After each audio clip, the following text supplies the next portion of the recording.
Friends, यहाँ से हम लोगों के निकलने का समय हो चुका था, यानी कि जम्बू होटल में हम लोग थे तो वहाँ से निकलने का समय हो चुका था और अभी हम लोगों को जाना था कश्मीर की तरफ, तो हम अपना चेकआउट कर रहे थे होटल से। Come back friend, Priya's family blog और ये उसके आगे के ब्लॉग्स हैं जो हम लोग पहलगाम की तरफ जा रहे थे। तो आपको याद दिला दूँ अभी से कि अगर आपको वीडियो पसंद आ रही हो तो प्लीज़ लाइक कीजिए और शेयर करके कमेंट ज़रूर कीजिएगा। यहाँ पर हम सारे लोग वेट कर रहे थे अपने और सभी लोगों के इकट्ठे होने का और अपने जो चेकआउट करके लाए हैं। और आप बताना मैं कितनी प्यारी लग रही हूँ, मुझे तो मैं बहुत प्यारी सी लग रही थी। उसके बाद होटल के बाहर निकलते ही हमने बस स्टैंड पर किया नाश्ता। बस स्टैंड पे ये होटल था जहाँ पर बैठकर हम लोगों ने नाश्ता किया। आप इसको नाश्ता भी कह सकते हो, लंच भी कह सकते हो, या सीधे सीधे ब्रंच भी कह सकते हो। तो यहाँ पर हम लोगों ने मिक्स पराठा, आलू पराठा, डोसा, बच्चों के लिए पाव भाजी, कोक और भी बहुत सारी चीज़ें खाई और पी थी। तो सब लोगों ने यहाँ पर खाने के बाद में सोचा था कि चलो थोड़ा सा मार्केट कर लेंगे, लेकिन धूप इतनी तेज़ थी और इतना ज़्यादा गर्मी थी कि फिर किसी का मूड ही नहीं हुआ मार्केट जाने का, तो इसीलिए कोई गया ही नहीं मार्केट। और इसके तुरंत बाद ही हम लोग निकल गए थे कश्मीर के लिए, क्योंकि हमारी गाड़ी आ चुकी थी तो कश्मीर की सैर करने भी जाना था भाई। और ये हमारा तीसरा दिन था यहाँ पर, तो तीसरे दिन हम लोग कश्मीर के लिए निकल गए थे। और रास्ते में इतना अच्छा लग रहा था क्योंकि धीमे धीमे बारिश भी हो रही थी। तो अभी हम लोग गर्मी से ठंडक की तरफ आते जा रहे थे और यही वजह रही कि हम सब लोगों की तबीयत जो है वो ख़राब होती चली गई लौटने के बाद में। क्योंकि पहले हम लोग गर्मी में, फिर गर्मी से फिर गर्मी ही गए जम्मू, फिर उसके बाद में फिर ठंडक में गए थे कश्मीर में। तो आप देख सकते हैं भाई कि इतनी प्यारी वादियाँ और इतने रास्ते में हमको बहुत सारी नदी, बहुत सारे झरने, इतना सब कुछ देखने के लिए मिला ना, इतनी ब्यूटी देखने के लिए मिली कि बस मन मोह लिया इस सारी ब्यूटी ने। इतना सुंदर नज़ारा था ना कि देखते देखते आंखें नहीं थक रही थी, बल्कि बहुत अच्छा लग रहा था। तो काफ़ी दूर तक हमने वीडियो रिकॉर्ड करी थी, लेकिन अगर मैं सारी वीडियो डालूंगी तो ये सारा सिर्फ रोड पर ही हो जाएगा वीडियो, इसीलिए मैंने बीच बीच में थोड़ा थोड़ा सा जो डाला है, जो मुझे लगा कि आपको दिखाना चाहिए। और आप देख सकते हैं कितनी घटाएं छाई हुई है, एकदम काली काली पहाड़ों पे पहाड़। आप देख सकते हैं एक साथ 4-4, 5-5 पहाड़, एक पहाड़ के पीछे दूसरा, दूसरे के पीछे तीसरा, इस तरीके से सारे पहाड़ ऐसे कितने सुंदर लग रहे हैं ना।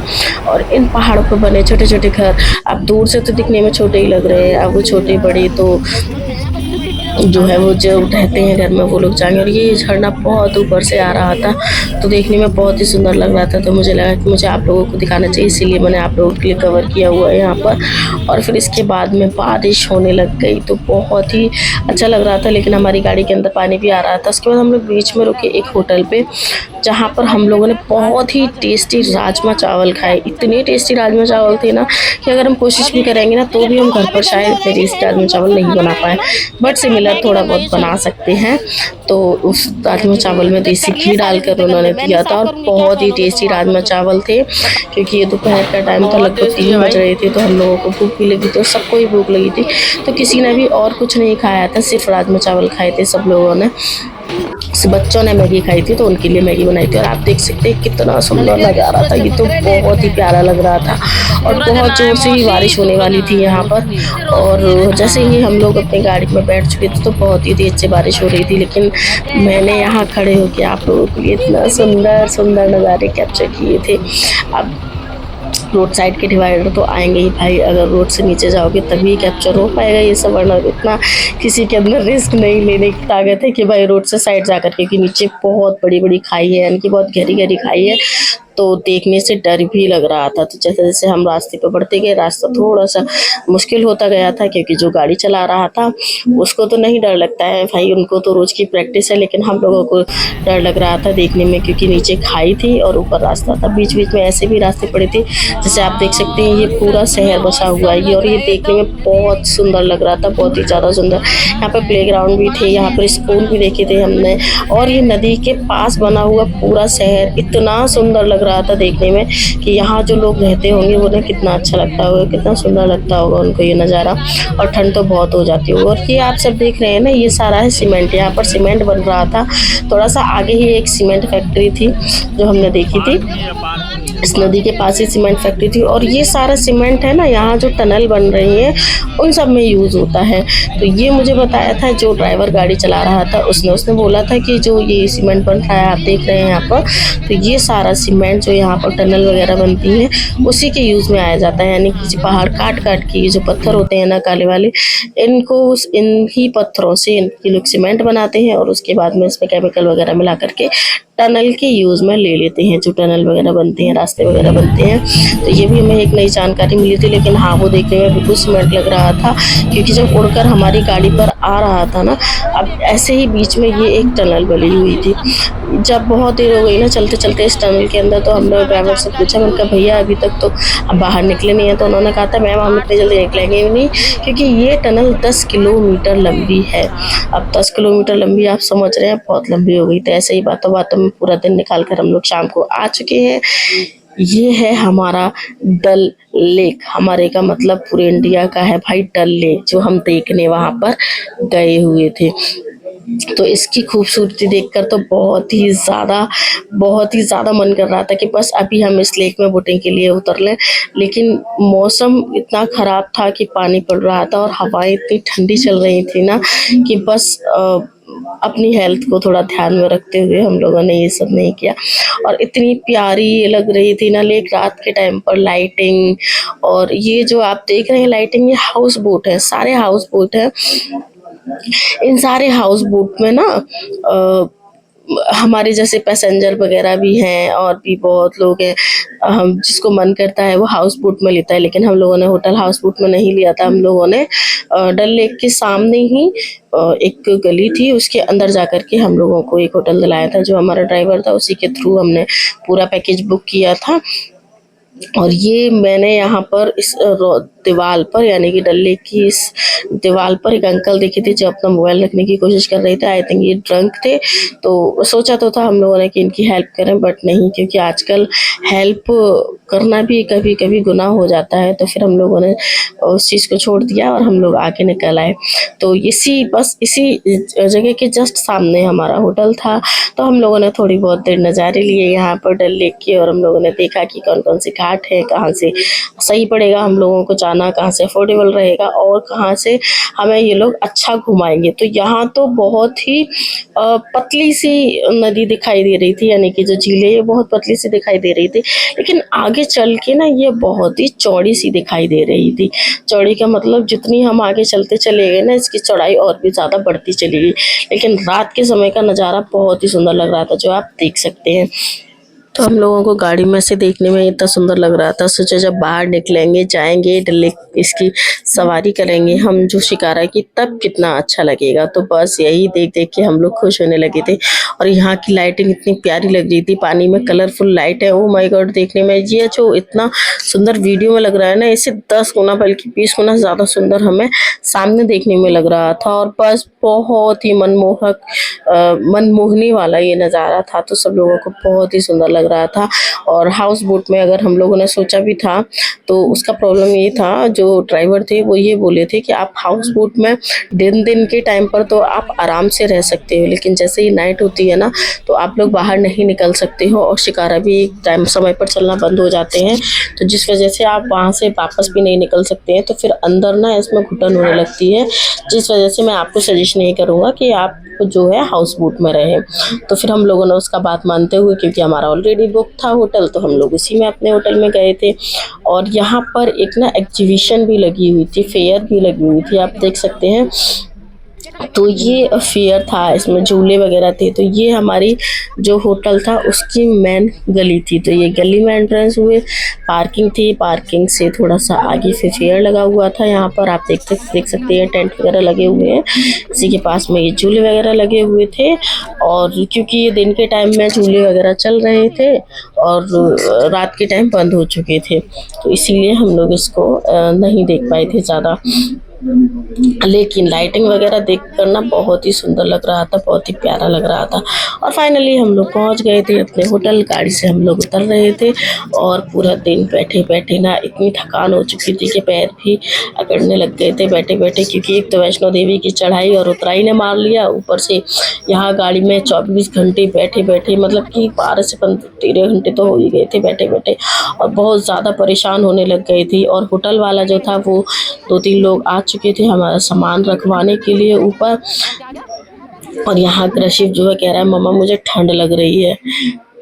उसके बाद सुबह होते ही हम सब लोग फटाफट निकले, चाय वाय पीकर नहा धोकर अपने सैर के लिए। तो सबसे पहला दिन जो था वो हमारा था पहलगाम की ओर। पहलगाम वैली है जिसे कहते हैं, मिनी स्विट्जरलैंड कहते हैं। तो फर्स्ट टाइम ही हम लोग सभी लोग जा रहे थे, तो हमारे जो ड्राइवर थे वो सुबह सुबह 8 बजे आ चुके थे और 8 बजे तक हम सब लोग नहा धो के एकदम फ्री हो चुके थे। और ये रास्ते के नज़ारे, रास्ते में पहाड़, बादल, धूल मिट्टी बहुत कम थे। पहाड़, बादल, नदियाँ, सब कुछ देखा था हमने। ये चावल के खेत भी देखे थे हमने, और यहाँ पर ये चावल की खेती हो रही थी। और बीच बीच में इतना सुंदर सुंदर नज़ारा, मतलब पहाड़ों से छूलते हुए बादल, एकदम बढ़िया, एकदम सुंदर नज़ारे थे, बस देखते ही नहीं बन रहे थे। और इतना प्यारा नज़ारा, मतलब आप पूछिए मत। और जगह जगह पर सिक्योरिटी बहुत थी। यहाँ पर हमने छोटी छोटी गाय देखी थी। हमारे यहाँ की जो यूपी साइड की गाय होती है वो बहुत बड़ी बड़ी होती है, लेकिन इनके यहाँ की गाय बहुत छोटी छोटी थी। देखने में बड़ी क्यूट सी, बड़ी सुंदर सी लग रही थी। तो वो खेतों में चल रही थी और उसके बाद बीच में रास्ते में पड़ा था सेब का बाग। तो ये हमें ड्राइवर साहब ने सेब का बाग दिखाया था। हम लोगों ने यहाँ पर ताजे सेब का जूस पिया था। सेब बहुत छोटे छोटे थे। जब पूछा था उनसे तो उन्होंने बोला था कि सेब की हार्वेस्टिंग होगी अक्टूबर के मंथ में। आगे सुनिए। हाँ, सामने बना रहा जूस। सेब तो ऑलरेडी होते हैं ना। अंदर चले, आ जाओ, हटो अंदर चले। भागो मत, भागो मत, सब कपड़े खराब है। किट्टू को तुम पकड़ लो, किट्टू को नहीं भागो, नहीं किट्टू भागना नहीं बेटा, फिर हमारे पास गर्म कपड़े नहीं है ना। और चलो खींच दिया तुम्हारे फोटो। हम लोग बाग दिखा के आते हैं, लेके आते हैं। देखो, हाँ आते हैं, आ रही हूँ। किट्टू स्लो स्लो आओ, भाग के नहीं आओ, धीमे धीमे आओ। अंदर देखते हैं ना सेब, अंदर देखते हैं ना। ये देखो, ये देखो, छोटे छोटे सेब हैं बाबू। एप्पल खाते हो ना आप, वो हैं ये छोटे छोटे।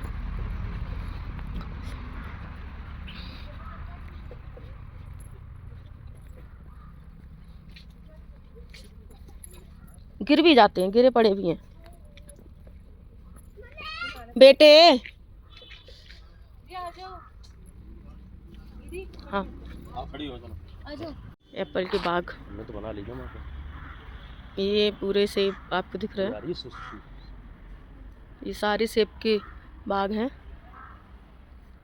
और हर पेड़ पर सेब लगे हुए हैं, देख सकते हैं। ये देखिए कितने सारे एप्पल्स हैं। अभी ये मैच्योर नहीं हुए हैं, ये अक्टूबर में मैच्योर होंगे, तब इनकी हार्वेस्टिंग होगी। तो अभी ग्रीन है ये। उसके बाद हम लोगों ने सेब का जूस पिया। भाई ने एक चटनी खरीदी सेब की, वहाँ से बड़ी टेस्टी चटनी थी। और उसके बाद फिर हम लोग निकल गए दोबारा से। और बीच रास्ते में हमें मिले ये भेड़ों का झुंड, जिसको इंग्लिश में शीप कहते हैं। पता है ना, मुझे नहीं पता था, पता था भाई, वो तो मजाक की बात है। तो हम लोगों को मिला बहुत सारी भेड़ों का झुंड। और आगे जितने आगे चलते गए और 2-3 भेड़ों के झुंड मिले। और इन भेड़ों को भी जो है, वही आप लोगों को पता है कि इनसे ऊन उतारी जाती है। तो ये लोग पहाड़ पर ले जा रहे थे इनको चराने के लिए। जब ड्राइवर साहब हमको सबको समझाते जा रहे थे, बीच बीच में ना ये जो आप पेड़ देख रहे हैं ना बड़े बड़े, ये सारे पेड़ अखरोट के हैं। तो यहाँ पर अखरोट भी मैच्योर नहीं हुआ था। उसकी मैच्योरिटी का टाइम भी वही था, सितंबर से अक्टूबर, से सितंबर से अक्टूबर के बीच में यहाँ पर हार्वेस्टिंग होती है अखरोटों की और सेब की। तो अखरोट भी जो है हरे हरे हमने देखे थे। जब हमने एक अखरोट तोड़ कर देखा था तो उसमें कुछ भी नहीं था भाई अंदर, क्योंकि वो मैच्योर हुए ही नहीं थे, पूरा फल बना ही नहीं था उसका। तो उसके बाद हम लोग चलते चले गए और रास्ते में हम लोगों ने नज़ारे लिए इतने सुंदर सुंदर, मतलब क्या बताएं आपको। बादलों से ढके हुए पहाड़ इनको कहते हैं भाई, बादलों से ढके हुए। और हम जितनी ऊपर चलते जा रहे हैं ना, उतने ही ऊपर ये बादल भी चलते जा रहे हैं। बहुत ही ज्यादा समस्या थी यहाँ पर, डिसपॉइंट हो गए भाई कि जितना ऊपर हम जा रहे हैं उतने ऊपर बादल जा रहे हैं। काश के हम बादलों को छू पाते। और ये बीच में पड़ी एक सुंदर सी बहुत ही प्यारी सी नदी, और नदी को देखकर तो मतलब ये लग रहा था कि बस इतनी सुंदर सी नदी, इतनी प्यारी सी। और रास्ते में फिर हम लोग बस देखते देखते पहुंच गए पहलगांव, जहाँ पर हम लोगों ने की घुड़सवारी। और यहाँ पर थोड़ी देर बहसबाजी के बाद में जो घोड़े वाले तैयार हुए थे वो 1600 रुपये से स्टार्ट करा था। उन्होंने बताया था कि 1600 रुपये पर पर्सन लगेगा, लेकिन थोड़ी देर की बहस के बाद में, या कहें कि थोड़ी देर की बार्गेनिंग के बाद में, वो 1200 रुपये पे हम लोगों को ले जाने के लिए तैयार हो गया था। लेकिन भाई ब्यूटी इन डेंजर, मैं तो इस जगह को कहूँगी ब्यूटी इन डेंजर।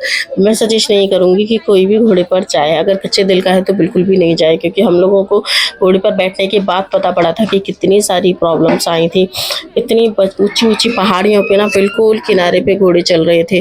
तो क्योंकि भाई मैं तो मोटी थी ही, मेरे साथ साथ और 2-3 लोग थे जो मोटे मोटे थे। तो जब हम लोग घोड़े पर चढ़ चुके थे, फिर उसके बाद हमारे पास कोई ऑप्शन ही नहीं था।